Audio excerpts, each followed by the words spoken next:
He's cool. All right, welcome to another Skull Sessions podcast. I'm your host, Dan Henk, and today we have Judith Sonnet.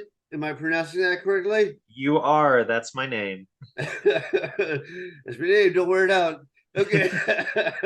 So, I'll ask you kind of like the de rigueur question, like what got you started? What got you into this? Thank you. So I've actually been writing since I was a little kid. The very first book I wrote was basically a ripoff of Arthur Conan Doyle's The Lost World, and I think I was 8 when I wrote it, and it went into 3 composition notebooks. So writing and monsters and genre elements have always been very important to me. I developed my taste of horror when I was in middle school and through high school. And eventually I just decided to stop waiting and start putting books out. And I've been self publishing ever since. Okay, when did you make the transition and start putting stuff out? Oh, that was like late 2021. So I've only been here a relatively short time.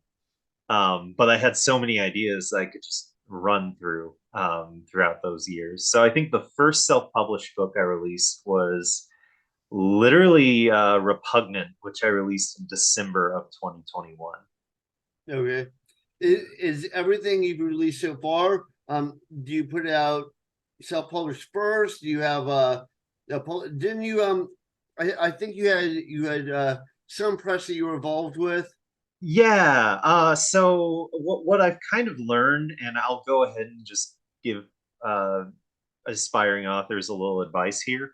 Shorter books do really well on self-publishing. Longer books, it's just more of a risk for readers.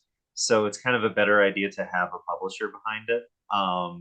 So there's a few of my longer books that are actually out of print right now because I self-published them and they just weren't doing the numbers I wanted them to, and we've now moved them over to a publishing company. I can't really say much about it yet, but we've got 3 different books that are going to come out through their press, and I'm really excited about it. Well, having the publisher is probably like a little quality like barrier. So people Yeah, maybe they're willing to take the chance on the short stories because they're the quick reads, they're cheap, but right. if it's longer stories, like I don't know if I want to get involved if it's a pile of crap.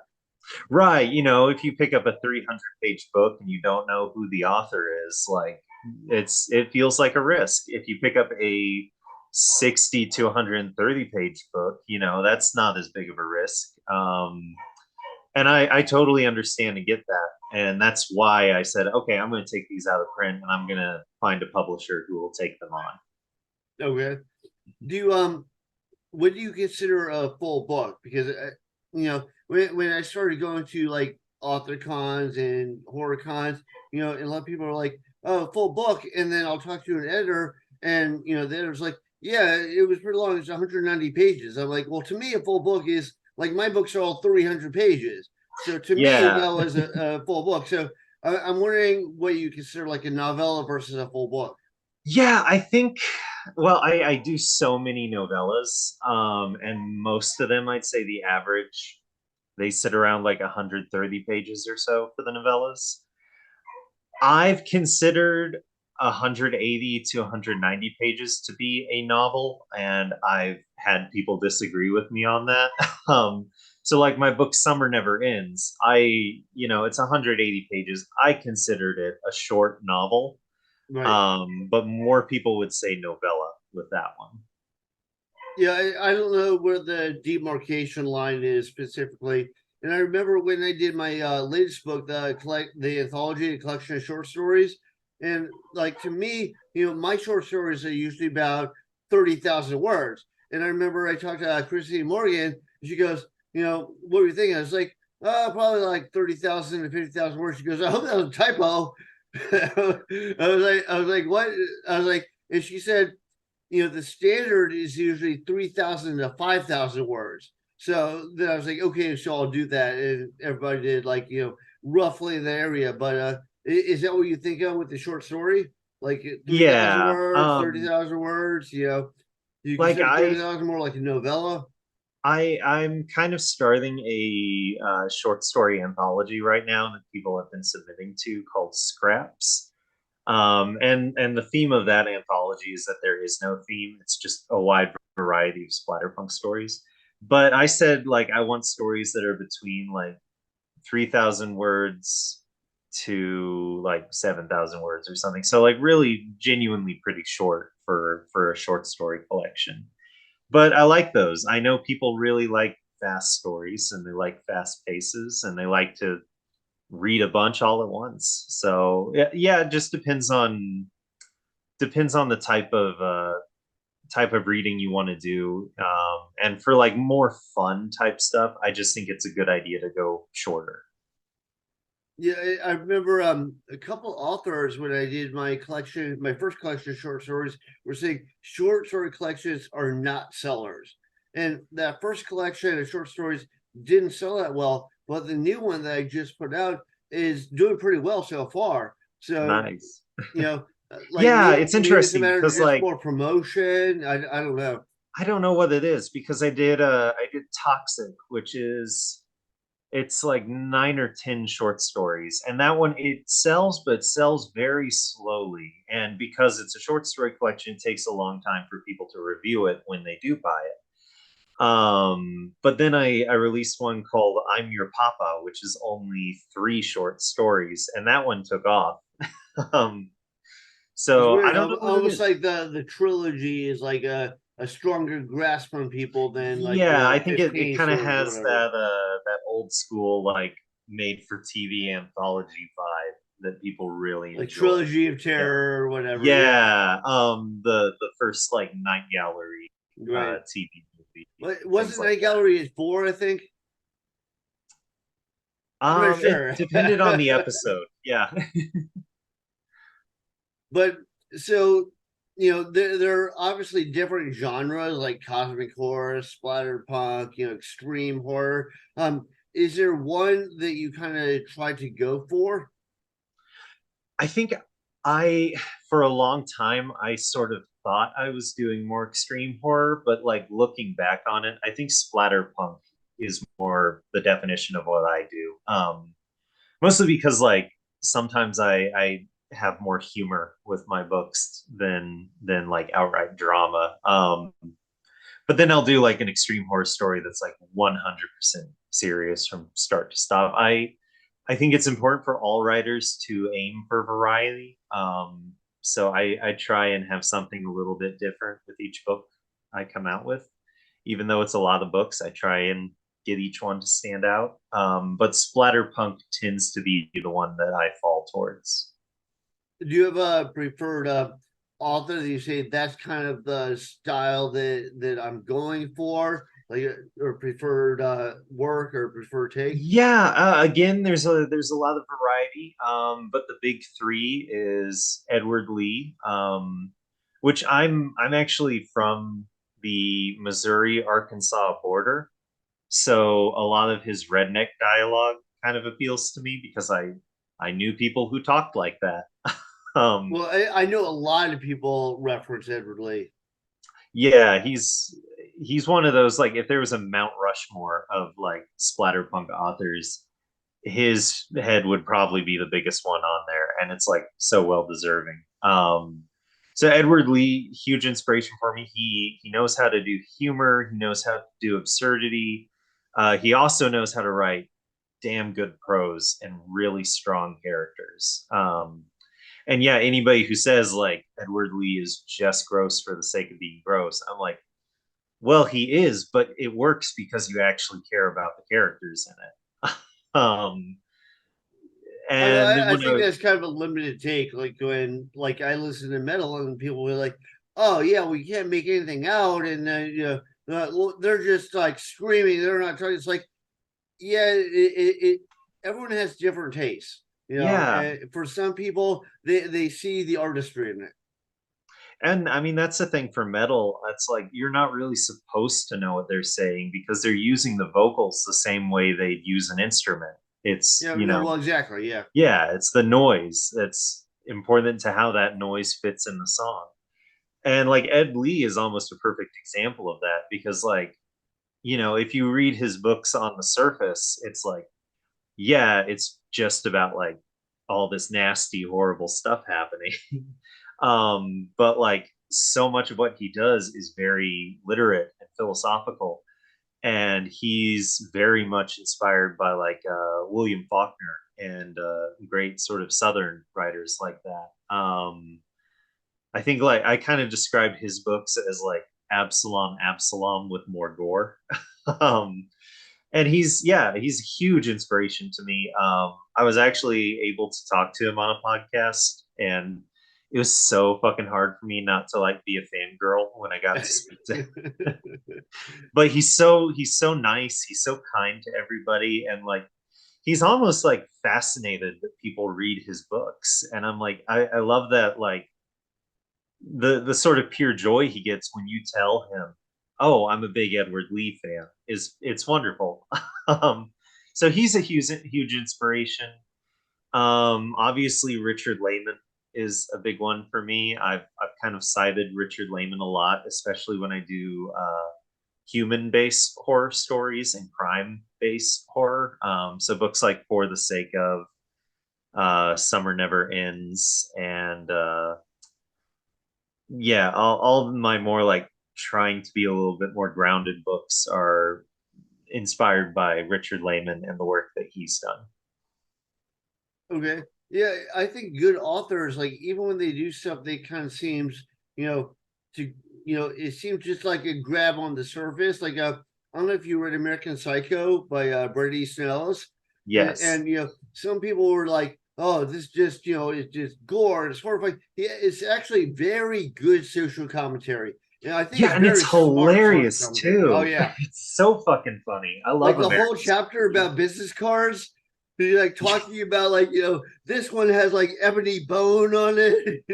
Well, and it's one of those things where like everybody's entitled to their own opinion. But anytime someone's like, "Oh, I just got so tired of all the like long-winded music reviews," I'm like, "That's like the funniest part of the book." And there's a point to it. Yeah. All his like descriptions of people's clothing, and Yeah, like yeah.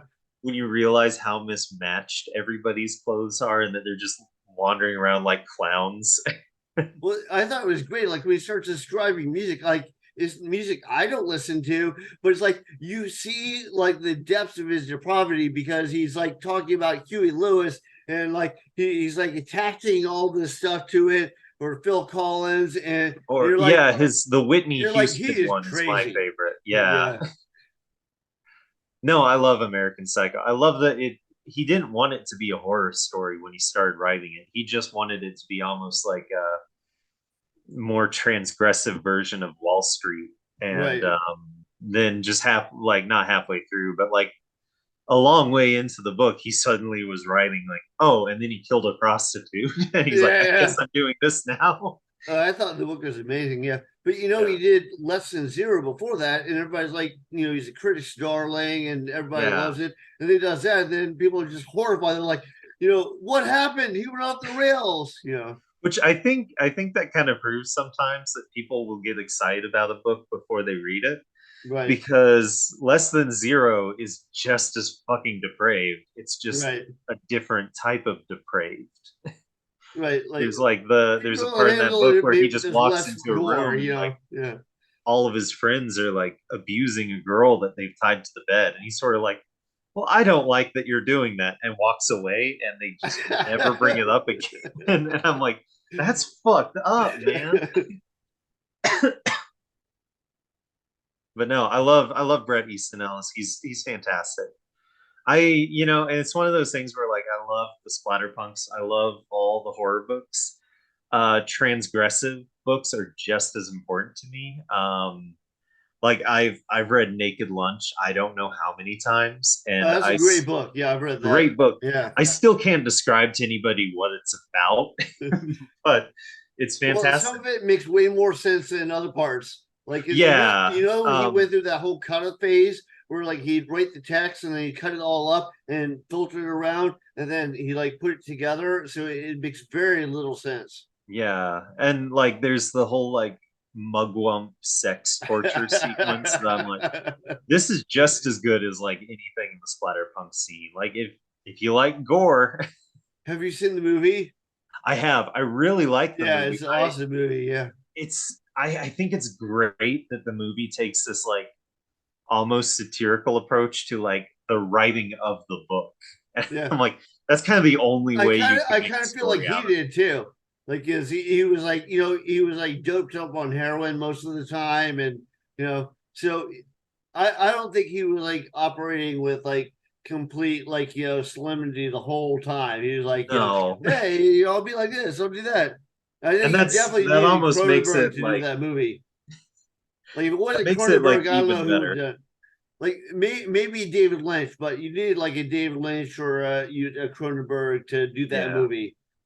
No, So if they that's one of those things I'm like, there's no way they'll ever be capable of remaking Naked Lunch. And I think they know that. I hope they do. I almost want to see them try um, just to see how bad it gets. But yeah, well, I think that they don't see a ton of money in it.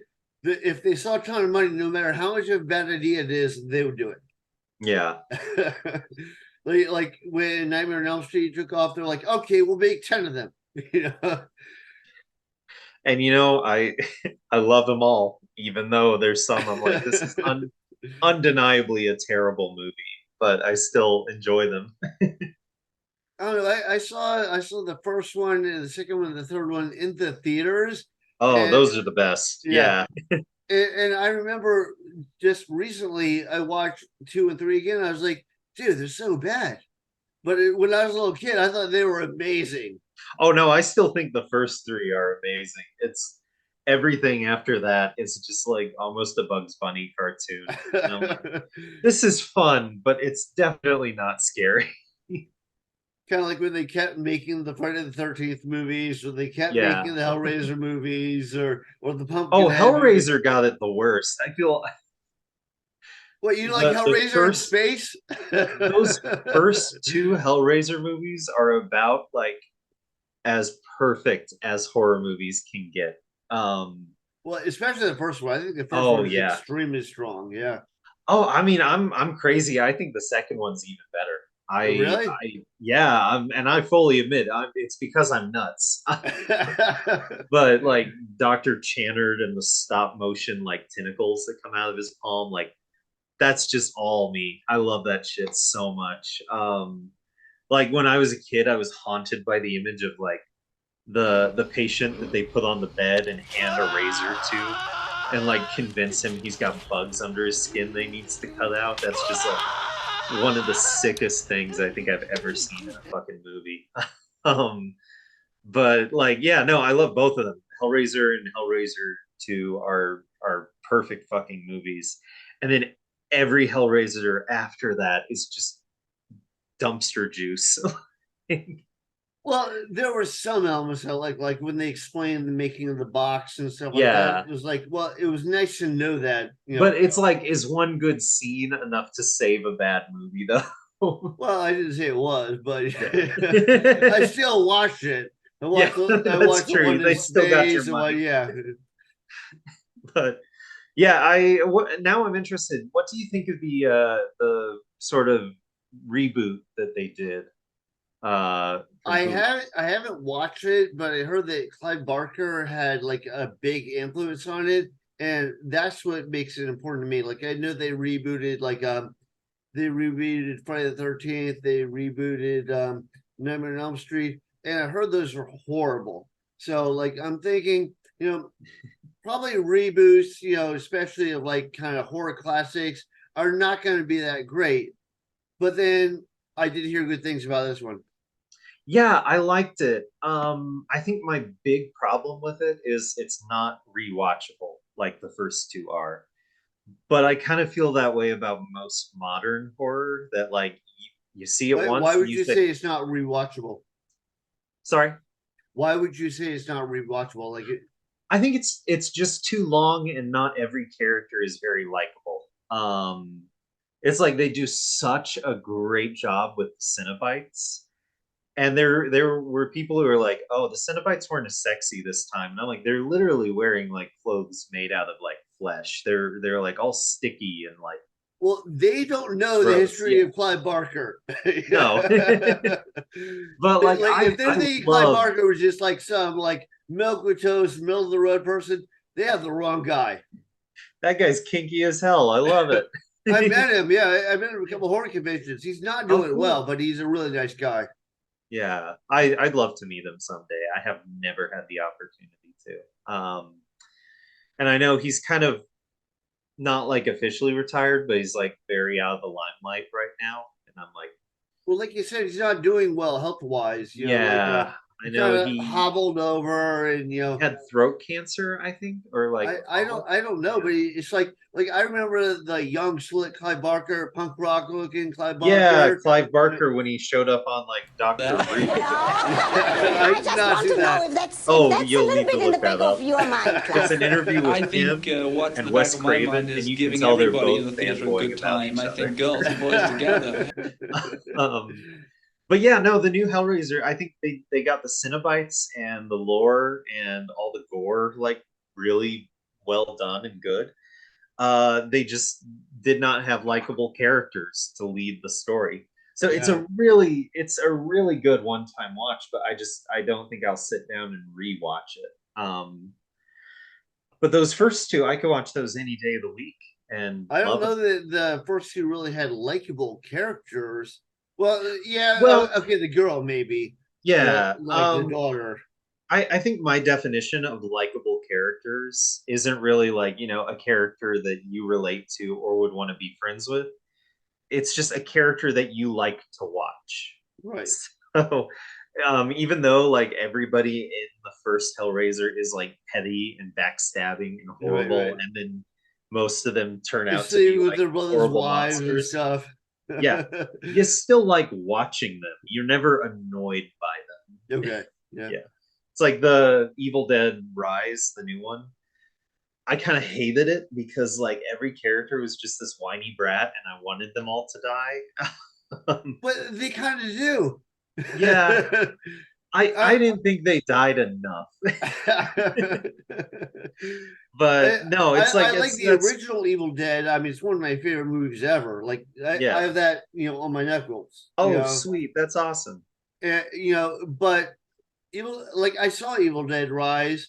And I was like, it's a lot better than say Army of Darkness. If the Army of Darkness is way too comical, it's better than the And like. again, I'm crazy. Army of Darkness is my favorite. Evil Dead 2 was my favorite because, like, to me, it was a perfect mix of a little bit of comedy and a little bit of horror at the same Yeah, time. I mean, I can say like Evil Dead 2 is a really just great movie and great idea, but like Army of Darkness does it for me. And again, I'll admit I'm crazy. I think my Twitter bio says I have bad taste in movies, and I 100% embraced it. Well, I mean there's a lot of movies that are like they're kind of like classic B movies, but I think they're really strong. Like the first Pumpkinhead was really strong, Oh yeah, you know, and talking about like likable characters, I always like the monster better than the people. Even if the monster yeah, was but see, butchering then that people or counts as whatever, a yeah, likable character. yeah, and like it. But yeah, Lance Henriksen is so fucking good in that movie. Oh, well, he's good in everything. Yeah, He's good in everything, he's an but like awesome actor. especially Pumpkinhead. Like if there was, people talk about like, oh, horror needs to be validated, it needs to be at the Oscars, and I'm like, I don't know if it should go to it. I think horror stands on its own, and that's what makes it exciting for people. But like, there are some performances that are just very Oscar worthy, and Lance Henriksen in Pumpkinhead is one of them. What's the one? What's the vampire movie? It's really good. I think Penelope Spears directed it. Oh, Um, what is that?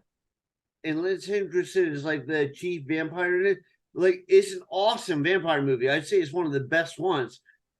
I'm just having like a mind block. Oh, no, what's her name? The girl that did Blue Steel and Point Break. Um, oh, I can't remember her name, but yeah, Near Dark. Yes, yes. Yeah. Near Oh, that. Dark, Near Dark, and 30 Days a Night would I'd say were my two favorite vampire movies. Oh, those are great. I have a very special spot in my heart for Lost Boys. Um, but that's also because I'm gay. So I like Lost Boys, but I don't feel like it has like the like heft to it that like Near Dark does, or you yeah, know. Near Dark. I mean, like, I don't want to say the word like dense, but like it's got this like heavy fucking atmosphere to it that Yeah. just doesn't leave you. And maybe that's just because of the Tangerine Dream score, but like no, Near Dark's amazing. I love that one. I think I have that on VHS somewhere. Yeah, it has a strong story, which it seems like a lot of people in these days have kind of gotten out of, like, you know, both authors and, you know, even worse, like film editors and stuff like that, and directors. They're like, they just want to like punch something at you and make you jump, but, you know, they don't build it up. Yeah. And no, like Near Dark is nothing but build up for such a Yeah. long time, and it pays off perfectly. Oh, yeah. Like when they go to the bar with like the Oh my god. rednecks. What's Bill Paxton's name again? Severant or something? I don't know. Yeah, He was an but awesome actor. Yeah. he's great. Oh my god, he's so fantastic. Yeah, no, Near Dark is wonderful. Speaking of Tangerine Dream scores, like That was a I twist. yeah, the Legend is one of my absolute favorite fantasy movies. But it's so fucking hard for me because like there's two cuts of that movie, and one has a Jerry Goldsmith score and the other has a Tangerine Dream score, and I'm like, how can you expect me to choose? They're both so fucking good. Jesus. Well, Legend, like Legend's never been one of my favorites, but I also didn't see it until, you know, very, very recently. So it had no like people will talk about like, oh, the scariest movie I ever saw was The Exorcist. Like, well, one, I'm an atheist, so I don't believe in any of Yeah. that stuff. And two, I didn't see it until, you know, fairly recently. So I'm like, I was just like, okay, what are these people going off about? You know, like this is all bullshit. But that was just Yeah, me. Legend is another one where I'm like, it's because I'm gay. Like, just Tim Curry as Satan, they knew what they were doing. Right, right. Yeah, Well, they knew exactly what they he were fucking does make doing. a great Yeah, Satan. I will yeah, say that. Yeah. So let's get back to your writing, so we don't talk about movies the entire time. So, yeah. I remember like what I do is described it has been described as like speculative fiction. I'm like, what the fuck is that? It's like, you know, there's it's kind of like a little bit of, you know, cosmic horror, a little bit this, a little bit that, and they throw it all together. And I was asking you, you know, about like, you know, more of the genre you go for. But when you approach a novel, do you have like different approaches for different genres? Like you're like, well, I'm gonna make this more like extreme, so I'll just like start, you know, with the gore right away, and then, you know, maybe I'm gonna make something else, and I'll like build up a story behind it. Yeah, if I'm doing something that's more human horror based, I like to have at least a little bit of build up.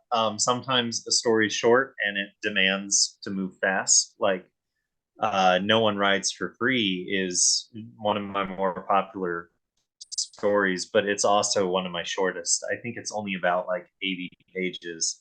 And you really only get like 15 or so pages of like quick character development before the action had to start.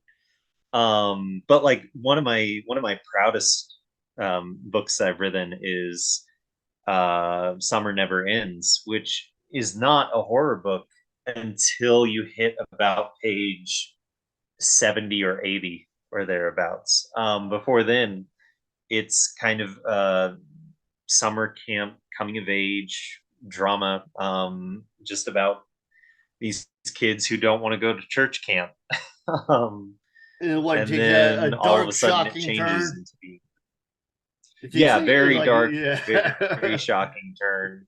Um, and I think for the human horror side of things, yeah, that works. But when I do something really over the top, I kind of feel like the best approach is to just let the audience know how zany things are going to get.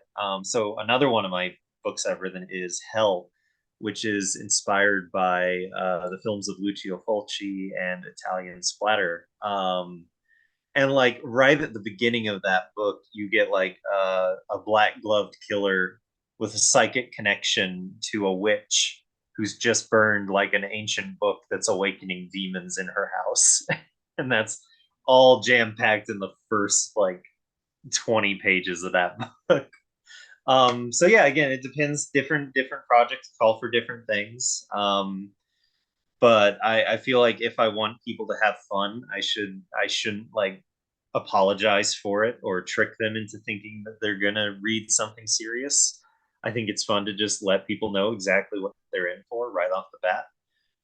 But if I want to do something serious, I'm really gonna take a step back and develop those characters before I start introducing the horror elements to it. Okay. Do you do you prefer the short punches or you prefer the build-ups? Like some people both read like reader wise and writer wise. I think reading wise, I actually tend to appreciate slow burns a lot more than fast paces, which is interesting because my books are the opposite. My recent book, Beast of Burden, is really one of the first times I've done a slow burn splatter novel because that one I don't think there's any gore really until the last like 30 pages, and I went all in on the gore when you get to that point. But before then, it's all drama and development and suspense and building up to something bad is going to happen, but it hasn't happened yet. And that tends to be the type of thing I read more, mostly because I read all these older like vintage horror paperbacks, and there was a lot more focus on suspense, I think, back then. But again, what I read for fun and I read for relaxation, and I don't always want to imitate exactly what I'm reading. I want to do something unique and different.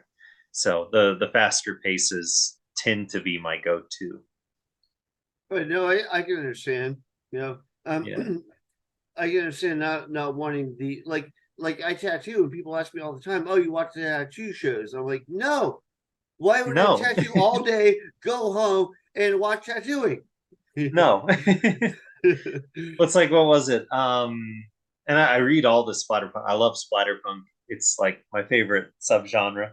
But like people ask me, "Oh, what's the scariest book you've ever read?" And I'm like, "It's The Cormorant by Stephen Gregory." Terrifying, very disturbing book. Best to go into it not knowing anything about it. Not a splatterpunk book. It's more of a chiller.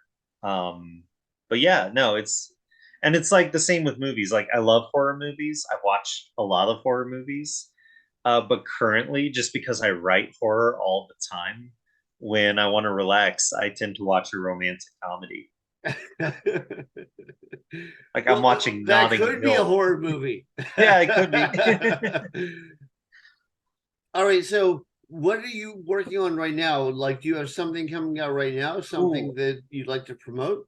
so I just released Beast of Burden, which is a black metal themed coming of age splatterpunk novel. I'm very, very happy with that one. I hope everybody enjoys it.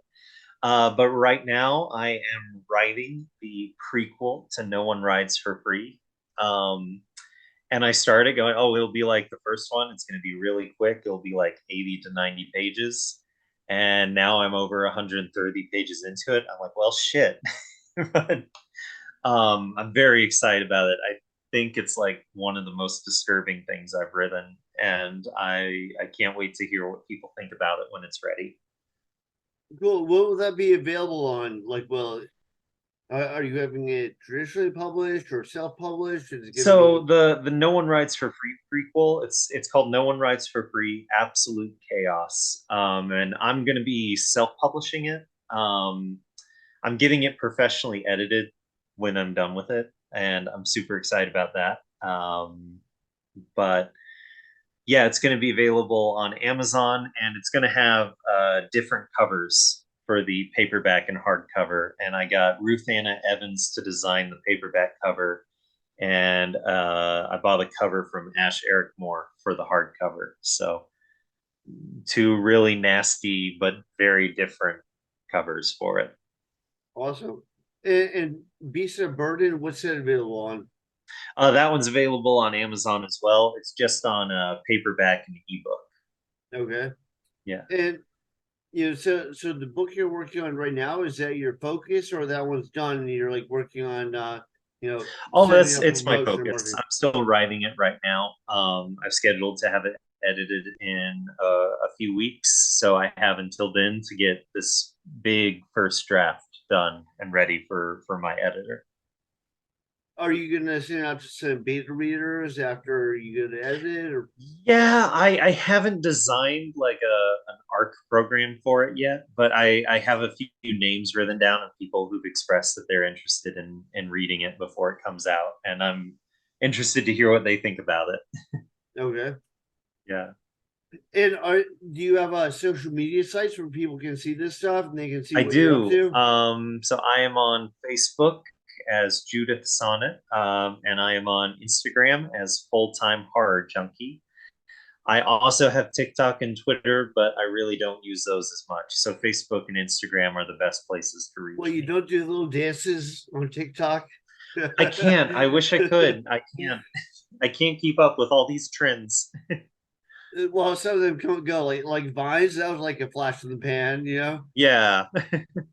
But Was I it, see have you just heard of read. sorry, have you heard of NPC streamers? No. No. Yeah, it's look it up. It's on TikTok and it's horrible. It's like people who go on streams and act like non-playable video game characters. Like they'll just repeat phrases over and over again based That on does like, not sound interesting at all. no, it's not. And they're like, these streams go on for hours. And I was like, I'm gonna give it a chance. I sat down and watched one of them and it like numbed my brain. It was awful. Like I You respect can them feel for the brain making cells money out of die. nothing. I think that's amazing that they can like literally just do nothing on a live stream and make like thousands of fucking dollars off of it. Respect that, but I'm not gonna watch it. Well, it's like the guy who did Pet Rock or the Slinky. They made Yeah. millions, and some people are haters. I'm like, what do they say? They say, "Don't hate the person, hate the game." Right. Yeah. So it's like if you want to pay for a Pet Rock because they're that stupid, okay, go for it. You could just buy googly eyes yourself, but like, oh well. We had somebody in the shop that they put googly eyes on all the posters and everything. I was like, who did this? But it was kind of funny. But all right, so we don't want to keep you here all day. Do you have anything else that you want people to check out? Uh, if you haven't seen Near Dark, watch that. That's a good movie. But thank you so much for having me on. I really appreciate it. Yeah, thanks, Judith. It took a while. We kept to say we're going to do it, then we finally, Finally. at the last Killer Con, we're like, we'll get a date down. We're Right. done. So, all right. Well, thank you, and have a Thank good rest you. of your day. See you next time. Later.